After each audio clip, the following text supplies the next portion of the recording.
أعوذ بالله من الشيطان الرجيم. بسم الله الرحمن الرحيم.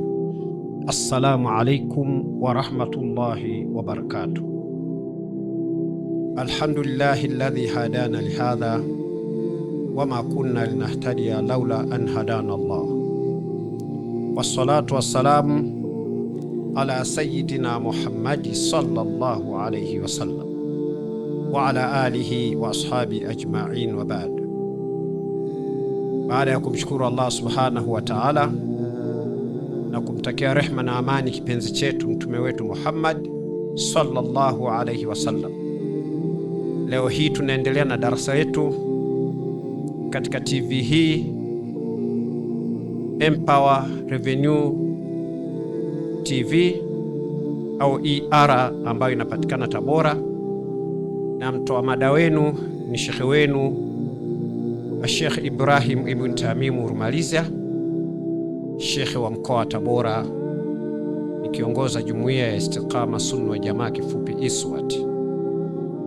Ndugu zangu Waislamu na watazamaji wote wa TV hii, tunaendelea na mada. Kama tulivyoona wiki iliyokwisha, tulikuwa na mada inazungumzia shukra, kumshukuru Allah subhanahu wa ta'ala kwa neema mbalimbali ambazo anazotuneemesha, na tuliona kwamba tunayo haki ya kumshukuru Mwenyezi Mungu Jalla Jalalu baada ya kufunga mwezi mtukufu wa Ramadhani na kuumaliza tukiwa salama. Leo hii ningependa kuzungumzia mada inahusiana na sadaka ile yenye kukubaliwa mbele ya Allah subhanahu wa ta'ala. Kama tunavyoendelea, au nikuombeni sana mfuatane na mimi katika mada ambayo inakujieni, ni sadaka yenye kukubaliwa na Allah subhanahu wa ta'ala.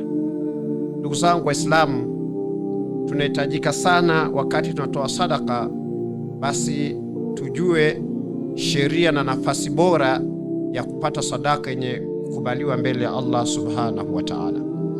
Ningependa leo tuishi katika aya za Qur'an ambazo zinapatikana katika sura ya 3 aya nambari 261 surati Bakara.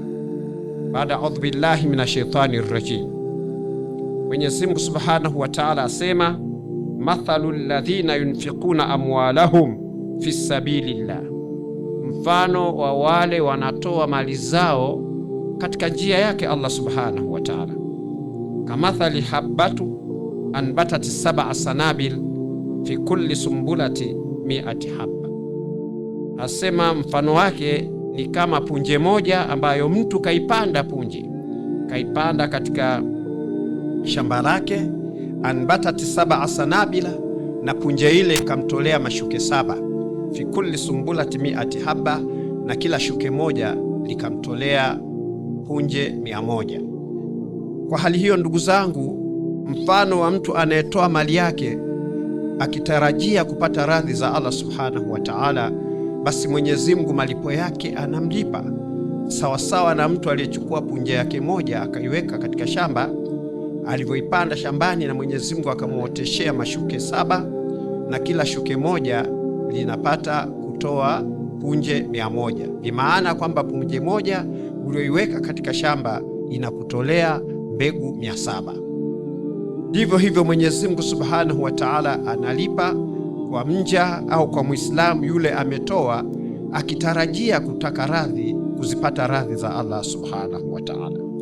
Kwa hali hiyo, kutokana na aya hii aliyosema Allah katika Bakara hii sura ya 3 aya namba 261, mathalul ladhina yunfiquna amwalahum, mfano wa wale wanatoa mali zao fi sabilillah, kwa ajili ya kwao katika njia ya Allah subhanahu wa ta'ala, wanatoa mali zao katika njia ya Allah subhanahu wa ta'ala, kamathali habbati, mfano wake ni kama punje, anbatat 7 sanabil, punje ambayo umeipanda punje moja inakutolea mashuke 7, fi kulli sumbulati 100 habba, na kila punje moja, kila shuke moja inakutolea mbegu 100. Yudhaifu liman yasha, wallahu yudhaifu liman yasha, na Mwenyezi Mungu anamzidishia amtakaye. Mwenyezi Mungu anamzidishia amtakaye. Wallahu wasi'un alim, na Mwenyezi Mungu ndo mwenye wasaa na mjuzi. Kwa hali hiyo, ndugu zangu Waislamu, tutarajie pale tunatoa, kama unatoa unataraji katika kutoa kwako kwamba unataka upata radhi za Allah subhanahu wa ta'ala, na bila shaka unategemea kabisa mlipaji ni Allah subhanahu wa ta'ala, basi tambua kutoa kwako Mwenyezi Mungu anasema yudhaifu, Mwenyezi Mungu anamzidishia lima yashau, anayemtaka. Wallahu wasi'un alim, na Mwenyezi Mungu ndo mwenye wasaa. Yani Mwenyezi Mungu ana wasaa, na katika wasaa wa Allah subhanahu wa ta'ala ana wasaa mkubwa sana. Kwa hali hiyo, anapolipa Mwenyezi Mungu hapungukiwi, kwa sababu utajiri ni wake. Vitu vyote lahu ma fi samawati wa ma fil ardhi, ni vyake yeye Allah subhanahu wa ta'ala, vilivyomo mbinguni na vilivyomo ardhini. Kwa hali hiyo, tutarajie kama tutakuwa tunatoa mali zetu, tunatoa sadaka zetu kwa kutarajia radhi za Allah subhanahu wa ta'ala, basi tutarajie malipo makubwa ambayo bila shaka Allah subhanahu wa ta'ala atakulipa, na si duniani tu. Katika dunia Mwenyezi Mungu atakulipa, na akhera vile vile baada ya kufa kwako, kisha utakutana na malipo makubwa sana, ambayo tumwombe Mwenyezi Mungu atujalie katika kutoa kwetu tutoe kwa ajili ya Allah subhanahu wa ta'ala. Ukienda katika aya namba 262, Allah anasema alladhina yunfikuna amwalahum fi sabilillah, wale wanatoa mali zao katika njia yake Allah subhanahu wa ta'ala, thumma la yutbi'una ma anfaqu manna wala adha, kisha hawafatanishi kutokana na walichokitoa machukizo au masimlizi wala machukizo. Unakuta mtu anatoa mali yake alafu anakunadi au anakupa sadaka, anakunadi, unamwona fulani bwana, bila mimi asingevaa hivyo unavyoona. Unamwona fulani leo hii mimi ndo nimewahemelea kila kitu, wanakula kutokana na mimi. Ukifanya hivyo basi unabatilisha sadaka yako na unaiharibu sadaka yako. Mwenyezi Mungu subhanahu wa ta'ala anahitaji akuone unatoa bila kusimlia.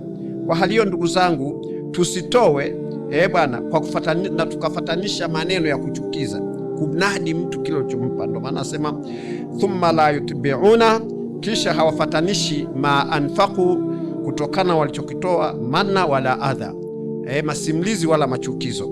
Lahum ajruhum inda rabbihim, wao wana malipo kutoka kwa Mola wao. Hao wana malipo kutoka kwa Mola wao, la shaka kabisa, wala hakuna hofu, wala Mwenyezi Mungu hata wahuzunisha watu kama hao. Ndugu zangu Waislamu, na kuombeni sana tujikite katika mfumo wa kutoa, lakini kutoa kwetu tutoe kwa kutarajia kwamba mlipaji yupo. Aduyuni la yamutu, mlipaji hafi, na Mwenyezi Mungu subhanahu wa ta'ala ndo mwenye wasaa, mwenye nafasi kubwa sana ya malipo. Namuomba Mwenyezi Mungu subhanahu wa ta'ala atujalie tuishi kama aya zinavyosema, tuishi kama Allah subhanahu wa ta'ala alivyosema. Baada ya kusema maneno haya machache, mada hii fupi, na kuombeni sana Waislamu tuishi hivyo alivyohitaji Allah subhanahu wa ta'ala. Walillahi alhamdu, wassalamu alaikum wa rahmatullahi